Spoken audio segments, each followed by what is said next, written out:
So guys, here we are right at the airport, almost midnight, and yeah, we're waiting for the birds, ready to pick up the birds in the trucks actually, and take them to the farm. Excitement and anticipation, yeah? I've barely slept over the past few days, and so we're going to get to the farm at about 3 a.m. because it's quite some distance away from here. The driving, it's probably 2 to 3 hours that we shall be driving. So everything has been prepared, the place has been pre-warmed. We have the vitamin and glucose ready on the farm to provide the energy to the birds. So yeah, let's just wait and get the birds. I know the lighting is not perfect, but this is the best that I can have for now.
Guys, it's day 5 of brooding on the farm, and these have done way better than the previous batch of birds. The previous batch of birds, we had quite a number of deaths. Oh, I don't know, they are just drawn towards my voice. Take a look at them. Or maybe they are disoriented by the fact that I'm talking. Anyway, hopefully it's not a very big issue to them. Also, my microphone got a problem, so the audio might not be the very best, but hopefully you'll bear with it.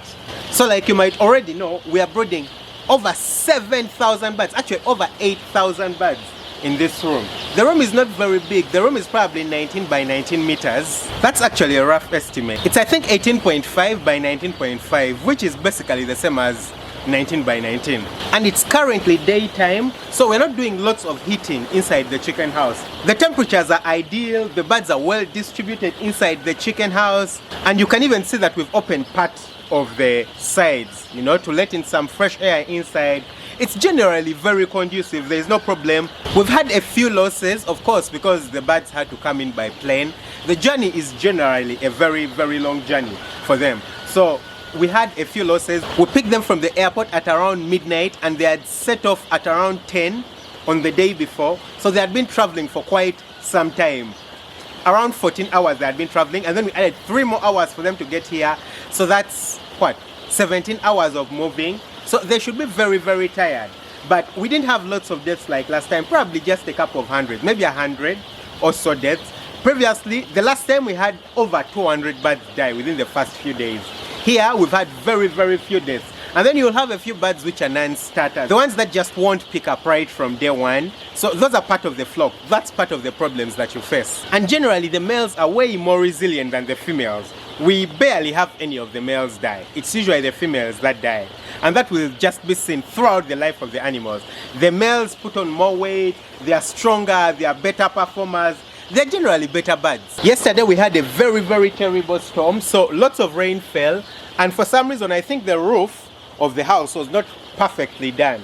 So I think because it was very windy through the rain, part of the rain fell through and part of the brooder paper got wet. You see the paper that we have inside here, which we put in for the first few days, it got wet, so we had to remove it. So part of the house just has the wood shavings.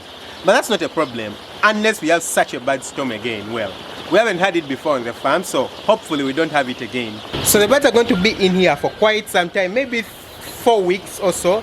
That's ideally a month. We have a huge number of drinkers and feeders scattered inside the house. Lots of pan feeders and drinkers. I'm certain you can see them in the background. The calculation is 50 birds per feeder and 50 birds per drinker. That's what we are using currently, and that's enough. We did a crop field test just a few hours after the birds had come, and that's to check how many of the birds have taken in feed and how many of the birds have taken in drink, and we didn't have a problem. Most of the birds had taken in. Around 95% of the birds had actually fed and they are drunk. So that simply meant that the feeders and the drinkers are okay. Also, here you can see the brooding stove that we are using. Way different from what we had been using before. This is way better. Oh my god, I can't believe that I hadn't discovered this before. Oh my god, I wish I had discovered this before. This makes life so easy. You literally just put charcoal inside once or twice for the entire night, nothing more than that, and you're going to have heat inside the building, enough to keep you for the night. So literally we just have 5 of these. 1, 2, 3, 4, 5. We just have 5 of these and we're done for the night. So these work really well, and the other advantage is that you're not worried about charcoal falling to the bottom, or something hitting up the bottom, because there's no space for charcoal to fall. So you're actually safe in terms of the probability of getting a fire, very low. Also, in case you're wondering, we do have glucose inside the water. That's called glucovit. So we do have glucovit inside the water. Well, I don't know, the brand doesn't really matter. The water should just have glucose and vitamins for the first few days. Then after that, you can just switch to pure vitamins. So that's what we have inside the water, just to give the birds energy and take away stress and just help them recover better. And we have 2 kinds of drinkers. We have an improvised type, which you can see right here. It's because we didn't have the sufficient number of drinkers. We noticed that very late. That we didn't have sufficient number of drinkers, so we improvised with this. But ideally, that is the chick drinkers that you should be using. So we have quite a number of them, but we just had to improvise with a few more of these, which are actually working fine, and yeah, we're doing well. Otherwise, thanks guys for watching. Don't forget to hit that subscribe button just in case you haven't hit it. Smash the notification bell, that way you never miss out on an upload. Lots of love. Bye bye.